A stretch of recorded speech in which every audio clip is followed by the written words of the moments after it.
The ruh is its own kind of intellect.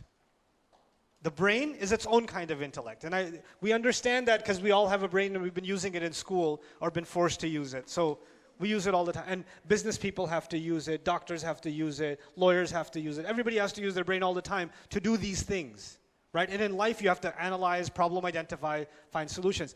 But the ruh has a different kind of intellect. We'll call it a spiritual intellect. The Quran describes the ruh's intellect as the heart.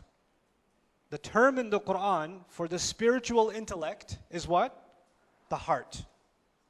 So when people don't use their spiritual intellect, Allah says, لَهُمْ قُلُوبٌ لَا يَفْقَهُونَ بِهَا. They have hearts, they don't understand with them.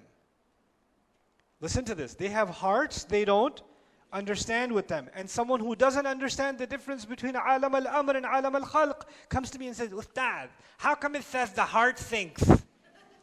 The heart doesn't think, the brain thinks. The Quran is wrong about that, biologically speaking. Yes, Sylvester, you are right about that.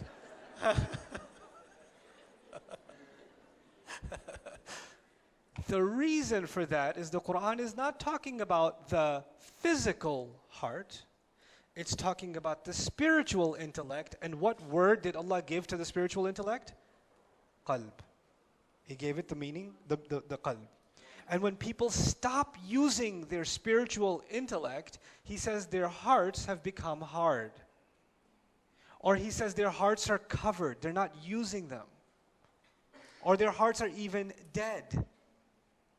He even says, إِنَّ فِي ذَلِكَ لَذِكْرَ لِمَنْ كَانَ لَهُ قَلْبٍ. In this Quran, there's a real reminder for someone who actually has a heart. You could be like, but Ustad, everybody has a heart. Yeah, but some people have abandoned their spiritual intellect. They've abandoned their other heart. They're only using this one, not this one. You understand? Okay. Now, it's analyzing. The spiritual heart is also analyzing. But it's not analyzing for food, and it's not analyzing for shelter or clothing or more money. It's not analyzing for that. It's analyzing to fill some other kind of void. Because the physical body gets hungry, the physical body gets thirsty, the physical body has sexual urges, the physical body wants to preserve itself, safety. Those are all needs of the physical body and the physical mind. But the spiritual heart is looking for spiritual food. So you're going to go have the best food with your friends, and you had a great time, but you're feeling an emptiness inside. And that's because your spiritual intellect is analyzing and saying, I didn't find what I was looking for. And then I'm going to go somewhere else and find it. And then I'm going to try to find it somewhere else and find it somewhere else.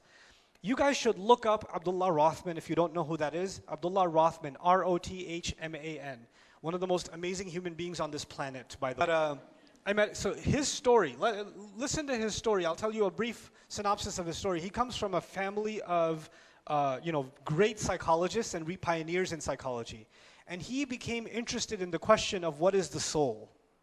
He just became interested in that question. What is it? And he's a white guy. And he doesn't come from a religious background at all. And he wants to understand the soul. So he says, okay, I'm going to look at psychology last. I'm going to look around the world for what people say about this thing they call the soul.